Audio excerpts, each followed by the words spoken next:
नमस्कार श्रोताओं, आज स्टूडियो में हम स्वागत कर रहे हैं हरदोई के कर्तव्यनिष्ठ पुलिस अधीक्षक नीरज कुमार जादौन जी का। रेडियो जागो 90.4 एफएम की तरफ से मैं अभय शंकर गौड़ दशहरे पर आपको और आपकी पूरी हरदोई की पुलिस को बधाई देता हूं। और हम आपसे ये जानना चाहेंगे कि रावण जो है वो दशहरे पे जिस तरीके से जला करके बुराइयों पर अच्छाइयों की जीत का पर्व हम मनाते हैं, तो पुलिस ने एकदम से बदलाव आया हरदोई में और यहाँ पर रावण के वो जो 10 बुराइयां 10 सिर थे वो हरदोई में अब दिखलाई पड़ रहे हैं। उनमें से कई सिर गिरे हुए दिखलाई पड़, तो वो आखिर जो बुराइयों के रावण के सिर गिरे हैं हरदोई में, और हरदोई तो वैसे भी नरसिंह की नगरी कही जाती है, तो नरसिंह अवतार भगवान ने लिया और भगवान ने ही एक रूप अपना धारण करके उन रावण की बुराइयों को अंत। हरदोई में आपने जो बुराइयों को अंत करने के प्रयास किए हैं वो कौन कौन सी हैं? सर्वप्रथम बहुत बहुत धन्यवाद मुझे पुनः अपने स्टूडियो में बुलाने का, और सभी श्रोतागण को नवरात्रि और दशहरे की हार्दिक शुभकामनाएं। कुछ एक जो फीडबैक मिला उसके आधार पे यहाँ पे करप्शन की शिकायतें मिलती रहती थी, भ्रष्टाचार की शिकायतें, तो उस पर शुरुआत में पब्लिक से बोला भी कि जो अगर आपके पास कोई एविडेंस है वो दें। तो पब्लिक ने रिकॉर्डिंग्स भी मुझे मेरे सीयूजी पे दी गोपनीयता रखते हुए, तो उस पर हम लोगों ने कार्रवाई की। कईयों में हम लोगों ने एफआईआर दर्ज कराई। उसमें कई लोगों जो भ्रष्ट कर्मचारी थे उनको हम लोगों ने गिरफ्तार कर जेल भी भेजा। कई लोगों पर निलंबन की भी कार्रवाई हुई। तो इससे एक मैसेज गया कि ये जो करप्शन है उसको टॉलरेट नहीं किया जाए। तो एक बार जब मैसेज चला जाता है, लोगों को पता चल जाता है कि क्या बाउंड्री है, उसको क्रॉस नहीं करना, तो फिर वो ईमानदारी से काम करते हैं। तो इस कारण बहुत हद तक करप्शन कम हुआ। मैं ये नहीं कह सकता कि 100% कम हो गया, लेकिन अब शिकायतें मेरे पास नहीं आ रही, ना के बराबर शिकायतें आ रही। और फिर भी मैं पब्लिक से अनुरोध करूँगा, अगर इस तरह की कोई भी शिकायत आपको किसी ने भी उत्कोच मांगा हो आपसे, तो आप मेरे सीयूजी पे मुझे कॉल कर सकते हैं। आपकी जो पहचान है, आइडेंटिटी, वो गोपनीय रखी जाएगी। तो पहला तो करप्शन का था। दूसरा था व्यवहार का, कि हमारा व्यवहार कैसा हो। बहुत सारी प्रॉब्लम सेल्फ क्रिएटेड हो जाती हैं। अगर हमारा व्यवहार ख़राब है तो जो प्रॉब्लम ना भी होती हो तो प्रॉब्लम हो जाती है। क्यों, मेरी दादी अक्सर मुझसे कहती हैं, शायद महाभारत में चीरहरण को मेन कारण मानते हैं, लेकिन दादी के हिसाब से वो कारण वो था जब द्रौपदी ने दुर्योधन का अपमान कर दिया था कि उसको दिखाई नहीं दे रहा, अंधों के अंधा कह दिया था। केवल एक लाइन बोल दी थी, इस कारण इतना बड़ा युद्ध हो गया। तो व्यवहार हमें अच्छा रखना चाहिए, कभी कोई गलत शब्द मुँह से ना निकल जाए हमारे, जिससे, क्योंकि पब्लिक जो आती है वो खुश फ्रेम ऑफ माइंड में नहीं आती है हमारे पास। वो दुखी होती है, पीड़ित होती है, तभी पब्लिक आती है।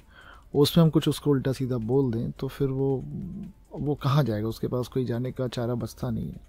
तो व्यवहार हमारा इम्पॉर्टेंट, पहला करप्शन, दूसरा व्यवहार। तीसरा हमारा जो कई बार हम लोग सेल्फ राइटियस हो जाते हैं कि हमें इतना घमंड आ जाता है, हमें लगता है कि जो हम कर रहे हैं वही सही है और बाकी सब गलत है। तो हमें हमेशा ओपन माइंड रखना चाहिए, हमें देखना चाहिए। कई अक्सर इसमें झगड़े जब होते हैं तो झगड़ों में हमें ज़रूर जानना चाहिए कि झगड़े की शुरुआत किसने की, झगड़े में आक्रामक पक्ष कौन है। तो उसमें ज़रूर हमें ये नहीं होना चाहिए जो मैंने सोच लिया वही ठीक है। मौके पे जाके हमें ज़रूर ये चेक करना चाहिए कि क्या सही है, क्या गलत है। चौथा, जो टीम स्पिरिट की बात होती है, वो टीम स्पिरिट होनी चाहिए। सबको एक साथ काम करना चाहिए, एक साथ रह के काम करना चाहिए, और एक साथ रह के काम चलेंगे तो सफलता मिलती ही है।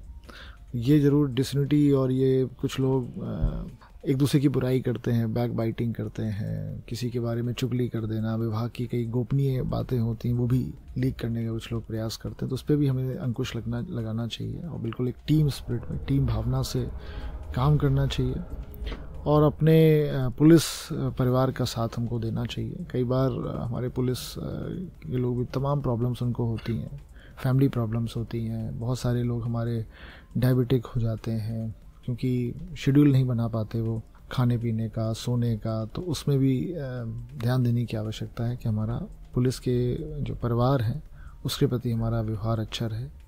तो जो हमेशा हम लोग बुराइयां ढूंढने लगते हैं दूसरों को देख देख के कि भाई तुम ऐसा कर रहे हो, कई बार टोक दिया जाता है कि भाई पुलिसकर्मी, कई बार मीडिया लोग भी फ़ोटो खींच देते हैं कि सो गया बैठे बैठे ड्यूटी पे, या इतना मोटा हो गया। वो इतना थक जाता है कि नींद कभी कभी स्वाभाविक आ जाती है। तो कभी भी हम लोग को मतलब ये देखते हुए फ़ोटो वायरल या वीडियो वायरल नहीं करना चाहिए कि वो सो गया। हाँ, उसको जगा दो, बहुत थक जाते हैं। ये किसी के साथ भी हो सकता है, नींद किसी को भी आ सकती है, कोई बड़े से बड़ा भी हो उसको भी नींद आ सकती है। तो बस हम अपनी दूसरों की गलतियां इसलिए प्रोजेक्ट ना करें कि हमें दिख रही है, उसको समझने का प्रयास करें कि वो हो सकता है कि उसको थक हार से नींद आ गई हो। और फिर अल्टीमेटली पुलिस विभाग का जो मेन काम है वो बुराई, जो एक्चुअल बुराई, जो समाज के दुश्मन हैं, जो जनता के दुश्मन हैं, जो भ्रष्टाचार करते हैं, जो जनता को उत्पीड़न करते हैं, जो अवैध वसूली करते हैं या फिर महिलाओं के साथ अभद्र व्यवहार करते हैं। कि रावण का भी अंत इसीलिए हुआ क्योंकि उन्होंने सीता जी का अपहरण किया था।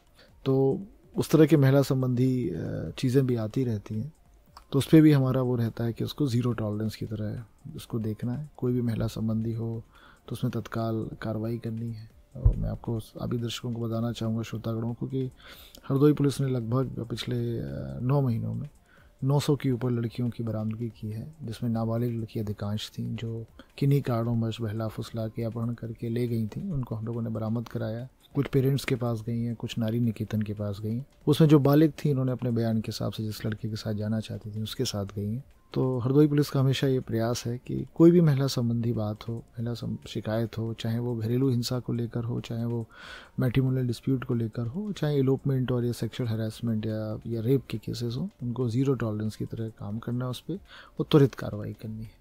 तो ये सारी मेन जो बुराइयाँ थी, बुराइयाँ अच्छाइयाँ जो भी हों, उन पे हरदोई पुलिस की प्राथमिकता रही है कि उनको हम लोग अच्छे से उस पर हम लोग कार्रवाई करें।